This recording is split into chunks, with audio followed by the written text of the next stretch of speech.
কলকাতার হাতিবাগান নামটা শুনলেই মনে হয় কলকাতার রাস্তায় হাতি দাঁড়িয়ে আছে। পুরনো লেখা অনুযায়ী শহরের ভিতরে হাতি রাখা নিষিদ্ধ ছিল, তাই শহরের বাইরে যেখানে হাতি রাখা হতো সেই জায়গার নাম হয় হাতিবাগান। আবার কেউ কেউ বলেন সিরাজউদ্দৌলা কলকাতা আক্রমণের সময় এখানে হাতি রেখেছিলেন। পরবর্তীতে নবকৃষ্ণদেব নাকি সেইগুলি ব্যবহার করতেন। কিন্তু এখানেই ঢাকা, কলকাতায় একাধিক হাতিবাগান আছে। তাহলে কি সব জায়গায় হাতি ছিল? এটা কি সত্যিই সম্ভব, নাকি আমরা গল্পটাই ভুল জানি? একটা ভিন্ন ব্যাখ্যা বলছে হাতি মানে শক্তিশালী কাজের লোক বা সাহায্যকারী।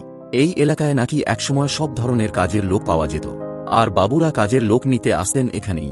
তাহলে আসল সত্যিটা কোনটা? জানলে তুমি অবাক হবে। পরের ভিডিওতে জানব কিভাবে হাতিবাগান হয়ে উঠল সংস্কৃতির কেন্দ্র। তাই সাবস্ক্রাইব ও ফলো করে রাখো।